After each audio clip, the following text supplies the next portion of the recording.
SWAC has produced Hall of Fame players and coaches that have shaped football as we know it today. But excellence doesn't stop at the game clock for us. Since 1920, the SWAC has produced some of the nation's leaders, innovators, and trailblazers. Driven by greatness, bonded by tradition, and building champions for life. We continue to submit ourselves into history.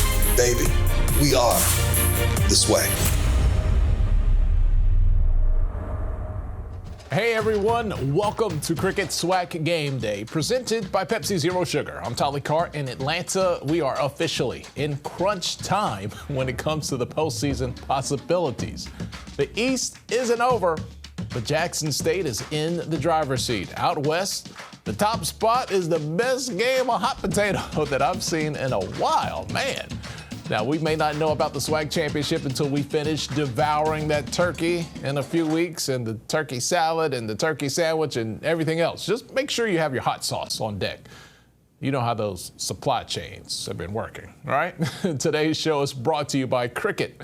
Smile, you're on Cricket. Pepsi Zero Sugar, official partner of the Southwestern Athletic Conference. All right, week 10 was a long one, wasn't it? Wasn't it? We had Thursday, Friday, and Saturday, and each day something we did not expect to happen happened. That's why we love SWAC football. The SWAC scoreboard, let's bring you up to date. Brought to you by General Motors, official sponsor of the Southwestern Athletic Conference. All right, let's start on Thursday night, and Mississippi Valley State fans wave that flag and wave it hard, wave it all week long. Your first victory of the year. Pretty big one over Alabama A&M, 30-20 to kick off the weekend on Thursday. On Friday night, we come back with Alcorn State over Prairie View A&M in overtime, 23-16. Then we get to our Saturday schedule. Jackson State big over Texas Southern, although that game was closer than the score indicates for a great deal of the game. Grambling State over UAPB, 36-10. Alabama State had to come from behind, but they handled business against Bethune-Cookman, 37-22. And FAMU and Southern down in Tally on Saturday night. FAMU with the win, 30-16. All right, we had one heck of a long weekend. We've been talking about it. We had cameras everywhere, so we could bring you the highlights on SWAC Game Day right here. So let's start in Prairie View, Texas. Friday Night Lights, PV versus Alcorn State. Alcorn State brought the defense in the first half, pitching a shutout against Prairie View in the first half, while managing 3 field goals to take a 9-0 lead into the break. Third quarter, Prairie View A&M comes out ready to roll. Trayvon Conley, he finds Colby Washington for a 24-yard score. That caps off a 79-yard drive, and Alcorn State pulls to within 2. The Panthers were not done. Conley showing that he has some of the best wheels in the SWAC. He takes off the score on the 20-yard run. Extra point, though, no good, so it's a 13-9 Prairie View lead.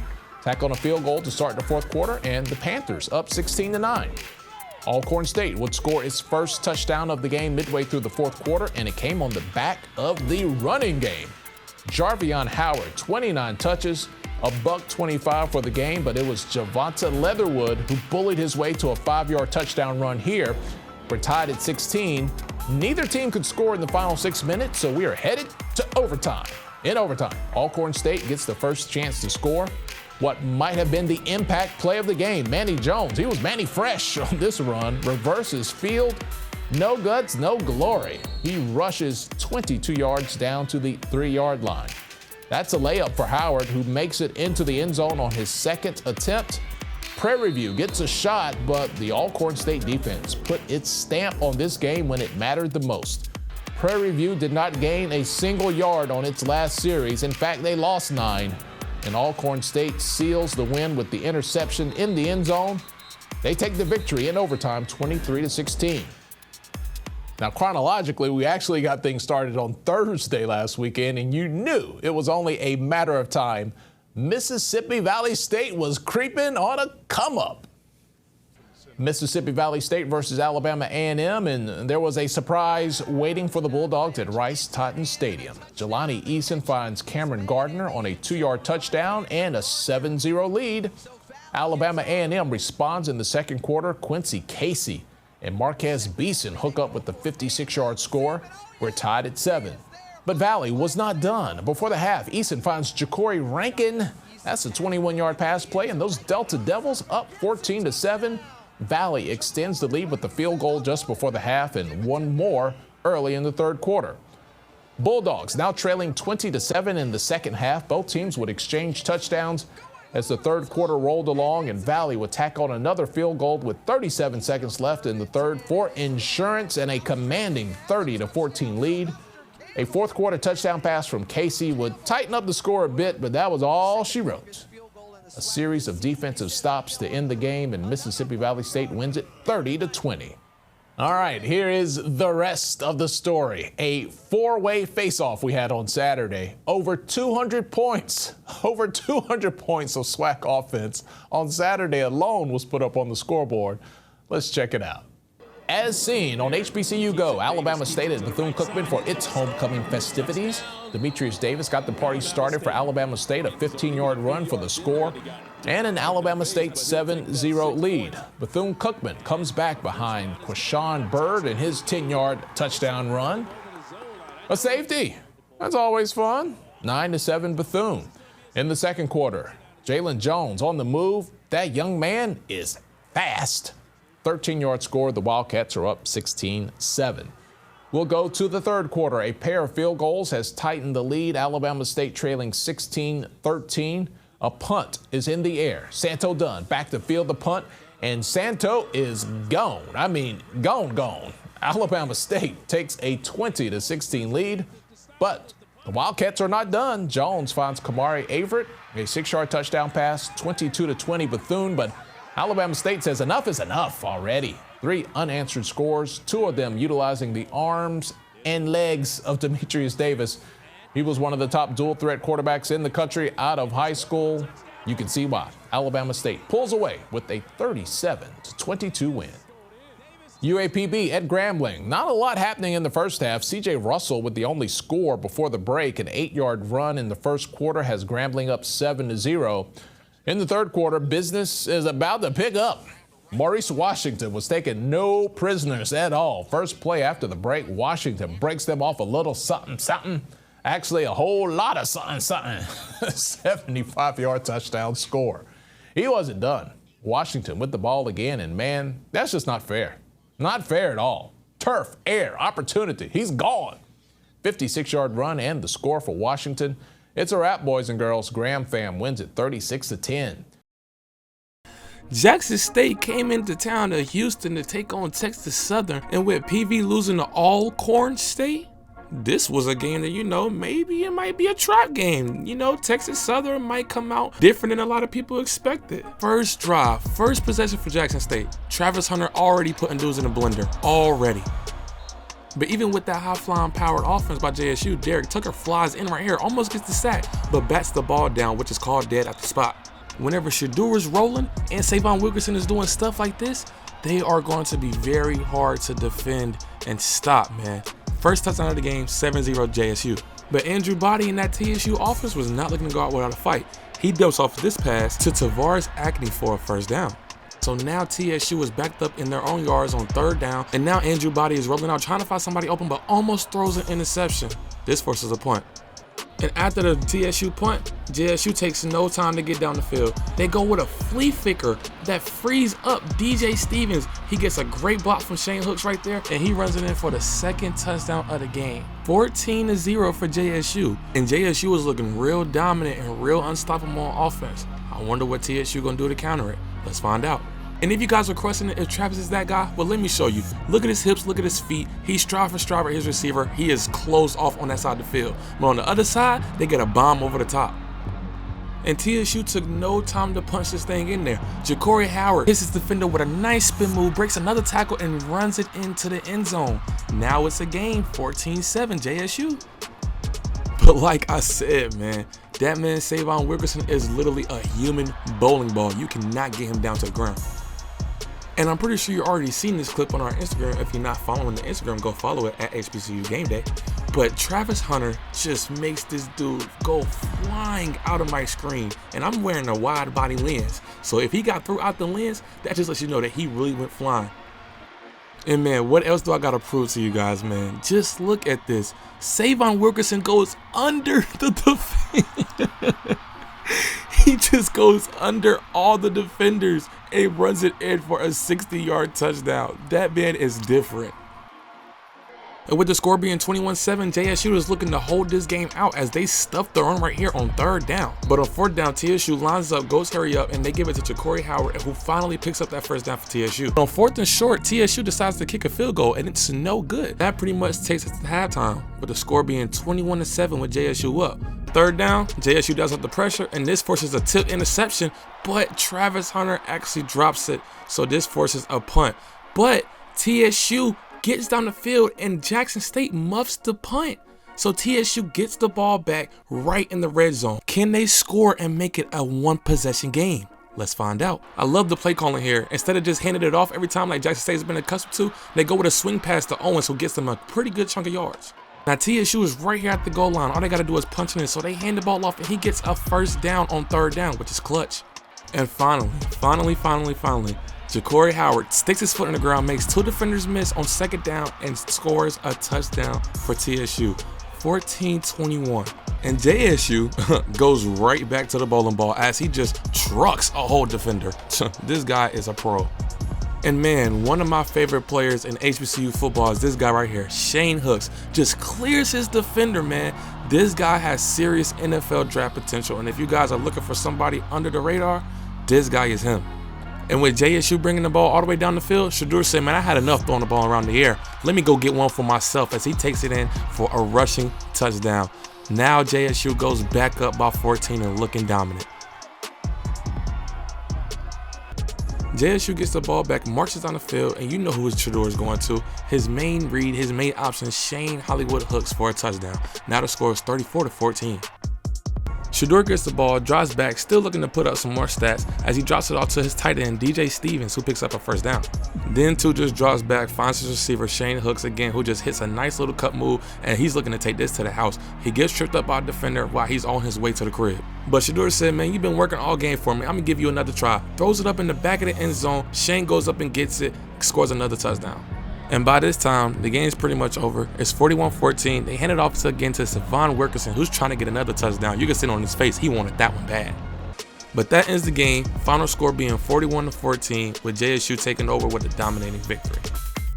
Tell you what, that was early in the season when we played them a couple of years ago, and I tell you what, it was like a homecoming atmosphere. We had more people outside than we did inside. I think it was a good lick for both schools and a great football game. Second place, the kick is up, and the kick is good as Luke Jackson knocks down about a 25-yard field goal. He's looking to tie this game up. Now the Rattlers shift, and they draw Southern off.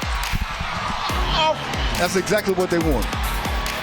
They got Southern to bite as they drew them offside. Rattlers are going to get 5 yards on this play. And a 1st down. And a 1st down. The Rattlers are driving 2nd and goal. And this time the pass is deep in the middle. Got him. And it's complete for a Rattler touchdown. Big time throw from Jeremy Musa. I tell you what, they ran a handshake route. The slot guy actually ran the corner route. The receiver ran the post, and he hit him in the corner over there. It was a nice throw, nice catch over the shoulder for a touchdown. Touchdown, FAMU. Touchdown, Rattlers, as Musa hooks up on an 8-yard pass to Xavier Smith as the Rattlers answer on a beautiful 80-yard drive capped by a 7-yard touchdown from Jeremy Musa. The snap. The kick is up. And it looks like the kick is good as Luke Jackson knocks down a 40-yard kick as the Jaguars, on an impressive drive, close to within 1 of FAMU for the Jaguars. McCray back to pass, looks. It's picked off. It's picked off by a Rattler defender who's returning this ball. He's down to the 40, the 30, and he's still running, and he's down, and are they going to call it a touchdown now? No, he was out of bounds. Out of bounds at around the 20-yard line. Big play for Florida A&M. Musa back to pass. He's looking, and he fired him. Got him. Got a man wide open. Touchdown, Florida A&M. That pass is complete to the running back, A.J. Davis. Touchdown, FAMU. Touchdown, Rattlers. Jeremy was trying to throw that fade, that back shoulder fade to Rashid, and somehow, some way, it faded on us. Kick is up. That's good. And the kick That's good. is good as the Rattlers extend to a 17-6 lead over the Southern Jaguars with 5 minutes and 59 seconds remaining in the second quarter. You're in tune to the Rattler Sports Network. It's fourth down, 15 seconds to go. The snap, the kick, it is up. It's good. And it is good as the Jaguars score on a 27-yard field goal by Luke Jackson with 10 seconds remaining in the second quarter. Florida A&M 17, Southern 9. And McCray on the quarterback draw. He escapes a couple of tackles and he breaks loose and he looks like he's going to score. Touchdown Southern as he split the Rattler defenders and got in the end zone. Yeah, he did a great job. Design quarterback draw, and he waited patiently, waited for the opportunity to crack. He jumped in it, got great speed. Touchdown for the Jaguars. So the Jaguars answer third down and go for Florida A&M. Big play, Musa back. He's looking. He's being pressured. He fires. Touchdown. Touchdown as he connects. Touchdown, FAMU. Touchdown, Rattlers. And an impressive completion to Jeremiah Pruitt. It's the H-back.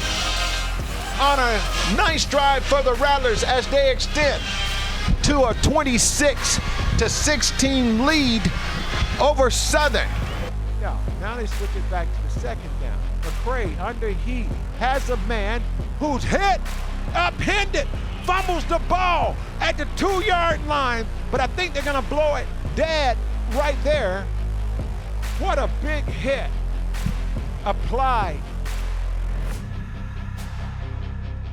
by the Rattler defender.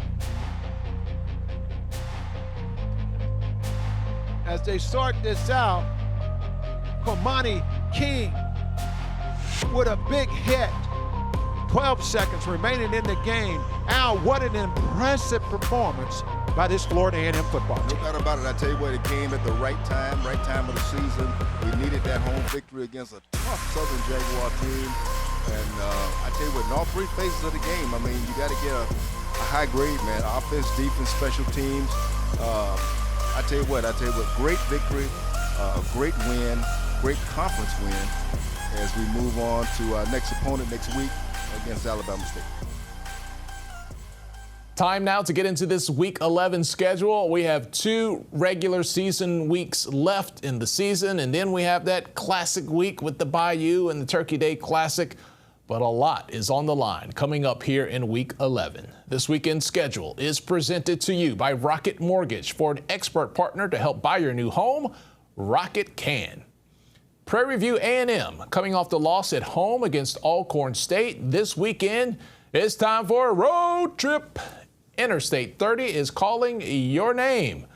Unless you have those frequent flyer miles. It's a long trip, 450 miles of twists and turns on the ground if you're driving. The Panthers are hoping to fly their way to a victory and stay in the mix for a division title. We always have a game plan going into, each team, and Pine Bluff is no different. We know, going down there, these guys going to play football. Again, as I told our guys last night in practice, we got to go down there and just get back to playing football the way we're capable of playing. We got to minimize the mistakes, the errors that we've been occurring in the last several games, and we'll be okay. They're a good football team. Make no mistake about it. As I've said many times, on any given Thursday, Friday, Saturday, the best team that comes to play is the team that's going to win the game. The best team that is prepared to go out and win the game is the team that's going to win. We got to get back, to preparing our kids, to play a good football team. And we might note that Arkansas Pine Bluff interim coach Don Treadwell was not able to make it on this week's SWAC call when we talked to all of our head coaches, so that's why we did not hear from Coach Treadwell about this weekend's game. All right, Mississippi Valley State is hoping to make it a 2-game winning streak for the first time this season. Southern University, conversely, trying to avoid a 3-game losing streak, which would be its longest of the season. But trust me when I tell you, no one is sleeping on Valley. Yeah, absolutely. Get a chance to rest and not have to, I guess, go the distance, whatever. Guys can be well rested, but we know it's going to be a challenging contest. When you talk about Coach Dancy, again, he alluded knowing me a while, and I've been knowing him for a while, and he's always been a hard-nosed football coach that's going to have his team ready to go. So we look forward to the challenge, and just got to be prepared for a football team that's going to come in with being hungry. For the past 2 weeks, we've been improving offensively drastically, being able to score a lot of points. And once we're able to score points, it helps our defense out a lot. It keeps them off the field. It keeps them fresh. But it also gives them something to go out and compete about, even though they shouldn't need any help with that. But it helps out a lot when they see our offensive having some success. But just being able to have a balanced attack again. I know they're a big team up front, a big physical team that we're going against again, but it's nothing new for us. I think all season long we faced it. We just got to do what we do, and that's continue to go out and compete and play hard and finish this season out strong. Like I tell them every week, for these seniors who put in a lot of work and help this program get to the point where it's at now, where we're competing with a lot of good football teams in this conference. FAMU heads over to Montgomery for an Eastern Division matchup that is actually a pretty big thing. I know Jackson State takes up all the air in the room in the East, but man, the fight for that 2 spot. Some people might have lost track of what Alabama State is doing this season. They are 6-3 right now. One of those losses come to UCLA. That is what it is. Let's throw that one out. They play Jackson State closer than anyone else in the SWAC has, only losing by 14 points. And they're currently riding a 3-game streak. The Rattlers riding a 7-game win streak going into Montgomery. Man, ladies and gentlemen, there's a lot riding on this game at Alabama State. Yeah, I mean, I think, we used to play FAMU in the Gulf Coast Classic when I was a student back in the late 80s. We played them in Tallahassee one year, and they would come to Mobile. We would go to them. And so I think it's geographically, we have a lot of people from Alabama, South Alabama, Montgomery that go to FAMU and vice versa from that area come up here. So I just think it's 2 schools that really need to start a really good tradition. I'm pretty sure it's their first time coming to Montgomery. If not ever, it's been a very long time.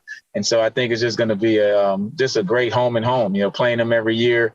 We went down there last year. They'll come to us every year. I think it's just going to be a great tradition. Two teams that are playing well right now. And, we know what they bring to the table. I mean, to me, they're every bit as good as Jackson, throwing the ball around. They do a lot of great things. So defense is going to have to play really hard to try to slow that down. But I think this is going to be a start of a really good, SWAC East rival, playing them every year, going back and forth. They have a really good band, and we feel like we have a good one too. So I think it's just a lot of matchups. It's going to be just a really good SWAC weekend, a good HBCU weekend. Yeah, again, I have to tip my hat to Eddie and the job that he's done there, coming into year one and really changing that program. And they've done a phenomenal job, won some really big games. And, again, they're really setting the foundation there that's sustainable. And so for us, this game has a lot of implications. Our playoff push is on the line, our winning streak there, our conference standing, we're still a game back. So, something happens with Jackson and we want to be right there in position.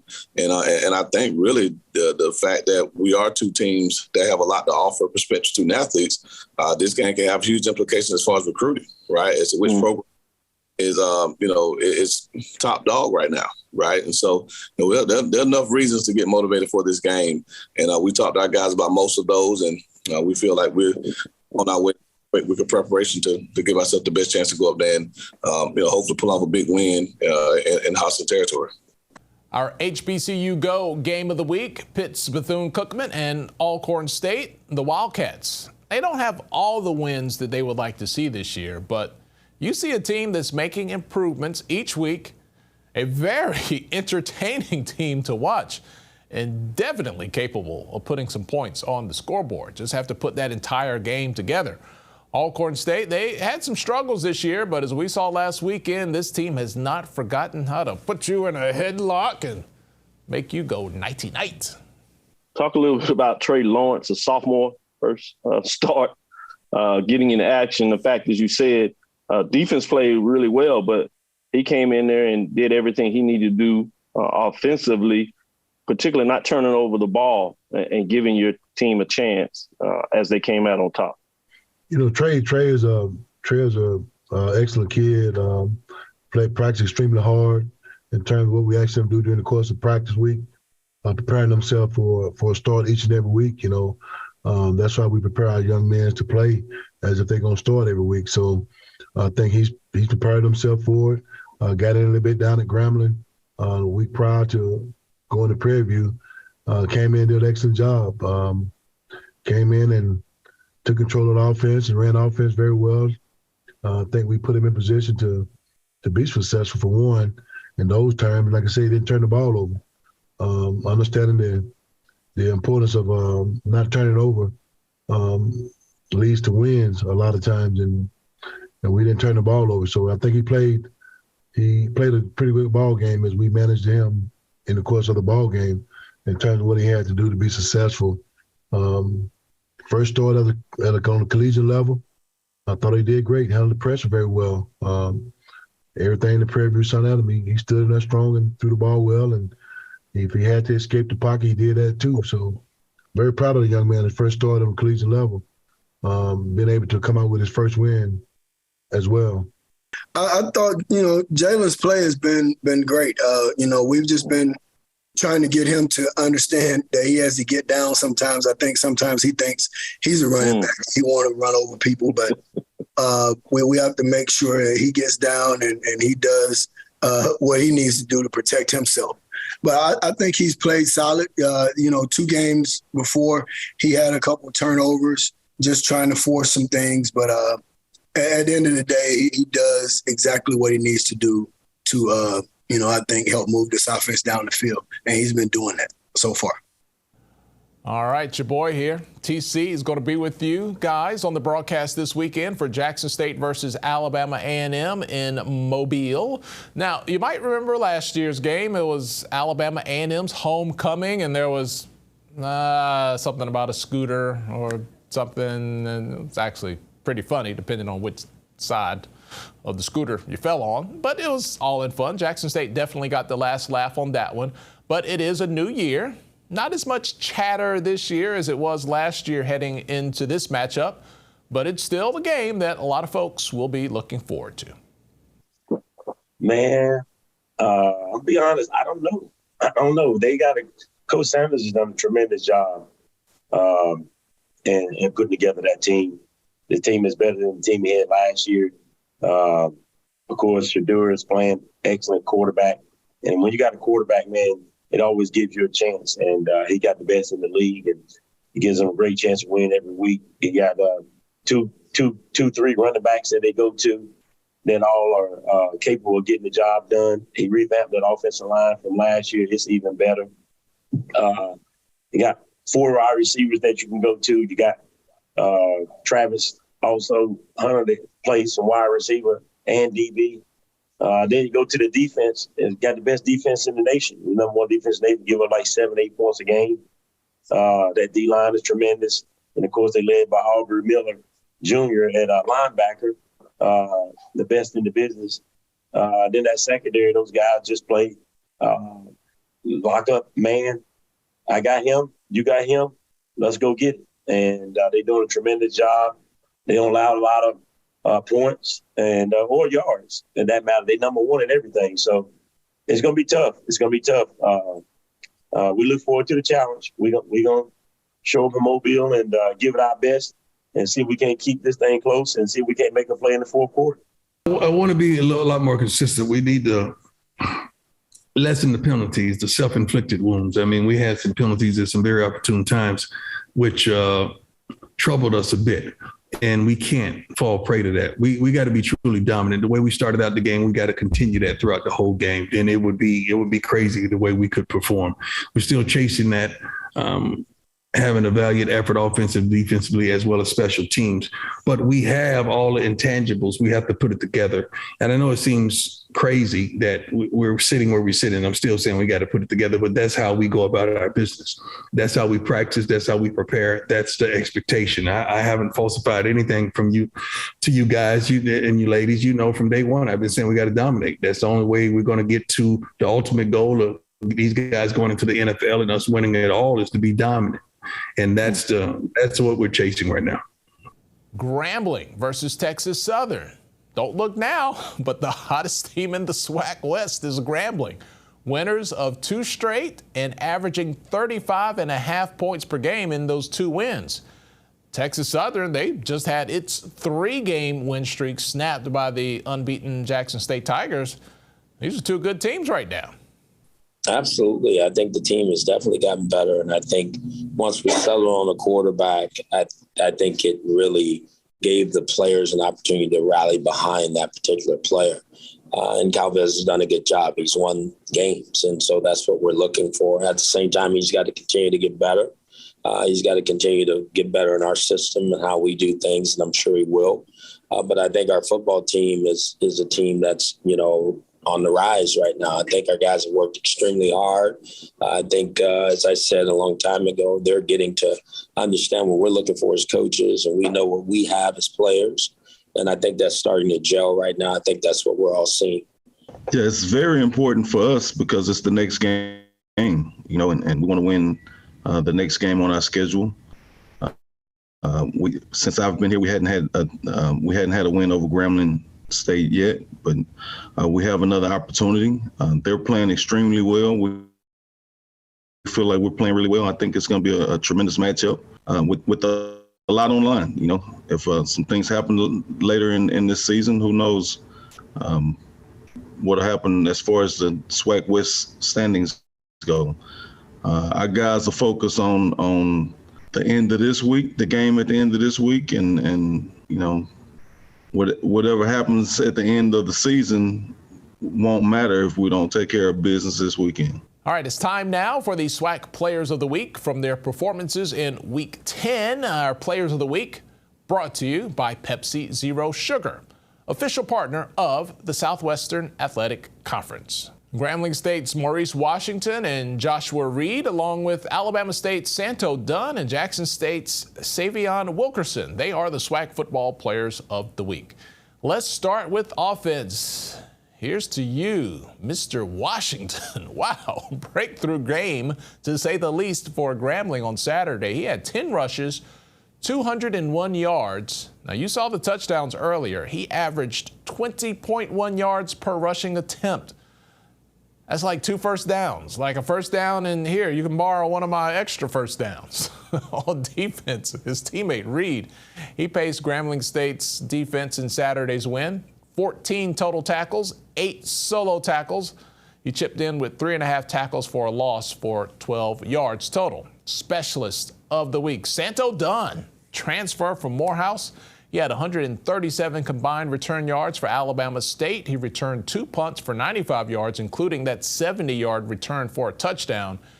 And that gave the Hornets all the juice they needed to retake the lead there in the third quarter and go on to win that game. Newcomer of the week. Wilkerson is the winner of what should be called at this point the Savion Wilkerson Award for this season. The guy's killing it.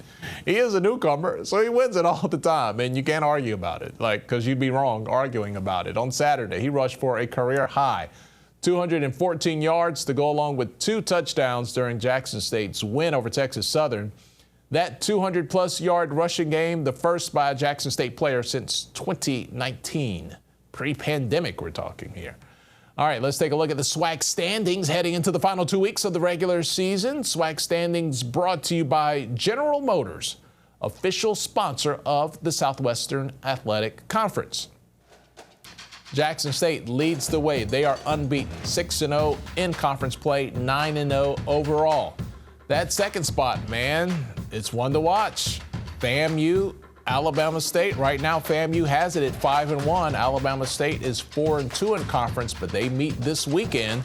Alabama A&M sitting there at 3-3. Bethune-Cookman at 2-4. They're 2-7 overall. And Mississippi Valley State, hey, look, the numbers are what they are, but Valley fans are happy this week. They finally got that first win, 1-5 in conference, 1-8 overall. Let's go out west. Who wants to win this thing? It's win one, lose one. It's crazy out west. The wild, wild west. Prairie View A&M right now at 4-2.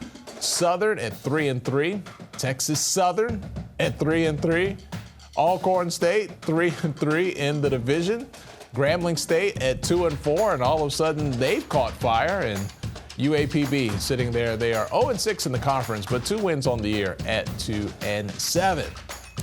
That is all for this week's Cricket SWAC Game Day, presented by Pepsi Zero Sugar. I'm Tolly Carr from Atlanta, wishing everyone well. We're going to have more excitement. I just feel it. More excitement this weekend. We'll talk about it next week right here on SWAC Game Day.